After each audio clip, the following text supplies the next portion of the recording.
Welcome to MetroCasting. I'm Doug Farley. One of this area's best-kept secrets is a mid-sized museum centered around one man's motorcycle collection. But if Bill Morris has his way, that best-kept secret in town will soon be a thing of the past. This is Bill's old bike barn, located just off Route 11 in South Center Township between Berwick and Bloomsburg, and not far off in Interstate 80 exit. It's been here for about 11 years, and Bill Morris, the owner, has been steadily adding to his collection, all in the hopes people will come, enjoy, and remember. Well, I liked collecting, and then I hated selling after I did collect. So pretty soon my pile of collection got pretty bad, and I had to either start selling or put up a building and put it in and go from there. And go from there he did. Over the years, Bill has amassed quite an eclectic collection of items from this country and from overseas. He gave us a little tour of some of his favorite pieces, including the artifact that started it all. Well, I got this little 1928 Harley single. I bought it in 1964 from a gentleman down near Woodstown, New Jersey. I got it for $20. And later in my life, I restored it and cleaned it up, and it came out really great. I think it's kind of really the beginning of my collection, because it's my oldest bike that I have in the collection that I started out with. And while a large portion of the museum is dedicated to the history of motorcycles, which, by the way, grew out of Bill's 40-year motorcycle building and repair business, there is much more to see and enjoy. Take this collection of carousel creatures. Oh, I brought them about 10 years ago out of Belgium. We ended up with around 300 of them. Over here's a really cool one, right here. This is a Belgian carving. It's got little bells on it, and the little sleigh outfit.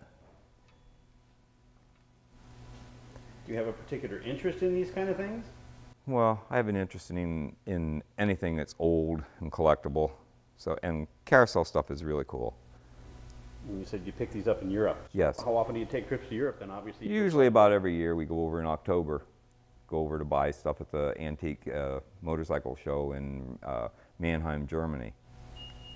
What goes on over there at in Mannheim? Actually, it's the largest motorcycle show in the world, and it happens every year the first weekend in October, and it's a great place to go if you really want to see things that you've never seen before. Those trips to Europe have paid off in some pretty unique ways.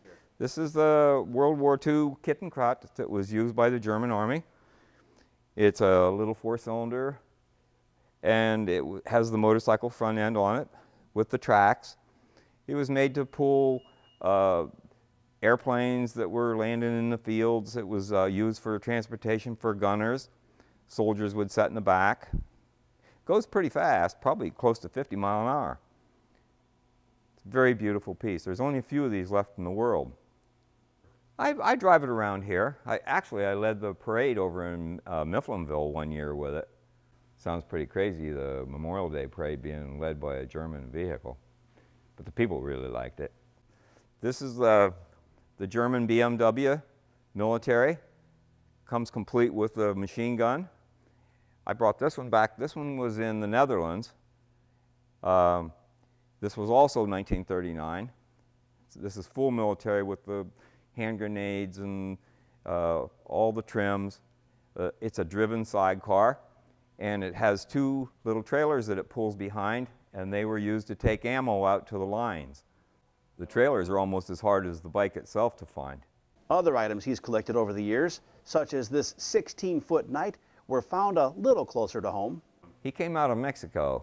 He was made by the company that made the little life-size ones that you see in the department stores, and this was used as a promotional thing when they went to the trade shows, so they could sell their little, human-size tin men.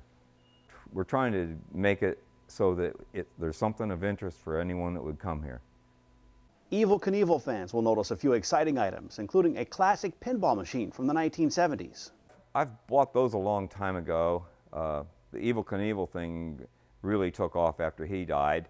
Actually, I have one of the signs that was in the Stardust Casino in Las Vegas, the big sign there with the blinking lights.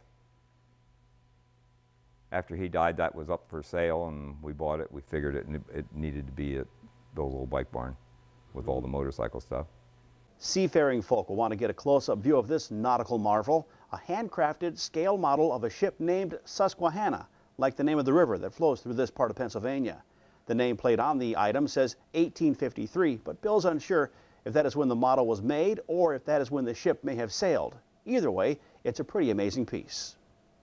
Next on the tour is a possible piece of royal history.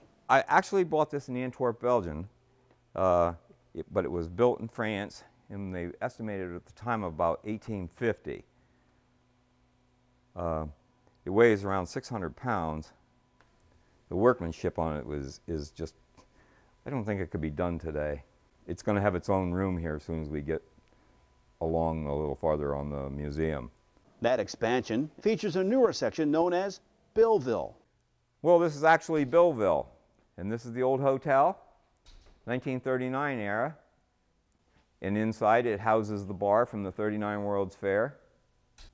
I started with the hotel, and then I advanced to have the little room with all of our World's Fair souvenirs. This is the old barber shop. All the things from this barber shop came out of an old barber shop in Quaycate, Pennsylvania. Then we come to the little music store, all the old horns. Most of the horns I brought back from Belgium also. Most of the motorcycles you're going to see in the streets here all came from Europe. The player guitar is very beautiful. That was the turn of the century, 19th century. I bought that from a gentleman in San Francisco. And you have to be here to enjoy it. You can actually play it.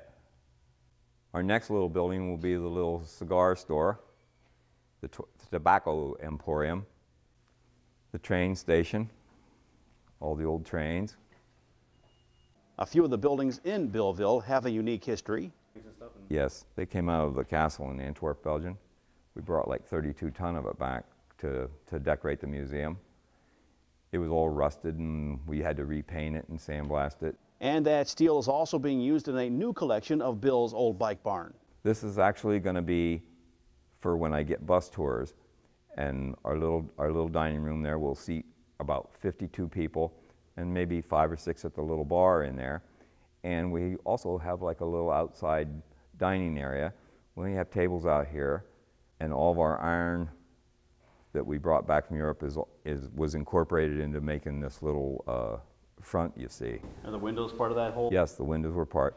Actually, the glass was all knocked out, and we had to have all new glass cut for it. The door was one of the doors in the castle. Weighs around 700 pounds. There's no welds on it. It's all put together with rivets and screws. All the brass it was all completely taken apart, and all the brass polished and cleared, and then reassembled, and the hours we have in that door I don't even want to think about. And if that bar looks familiar, it should. The bar came out of the Berwick Hotel. They did a demo on the hotel a couple years ago up there, and we got the bar out of there and saved it. It's very beautiful. It's all hand-carved cherry. Bill also salvaged the original Hotel Berwick sign that hung outside the now demolished building, and he also managed to get it relit for the first time since the 1970s. We completely rewired it with new style lights and everything inside of it, because those were really heavy duty for outside, you know, to withstand the bad weather and everything. So now that it's in here, it doesn't need to have that kind of heaviness to it. So we got rid of a lot of that. And when it was on the hotel, it was vertical, but it was too long to use in here. So we took it apart and we ran it horizontal and put the Berwick sign in the middle. And it came out very nice. All in all, the museum covers 3 buildings, and with the upstairs is around 40,000 feet and growing. We asked where Bill thought it was all going to end. Well, I'm not sure when it'll end, but as long as I'm living, it'll keep on going, I guess. It is a pretty cool place and well worth your time to check out. Bill's old bike barn is open Thursday through Sundays, and again is located along Route 11 in South Center Township near Berwick, and is between the Berwick exit of Interstate 80 and the Mifflinville Bridge. You can log onto the website on your screen for more information. By the way, it'll only cost you $5 to get in, And if you're lucky, Bill will give you the tour himself.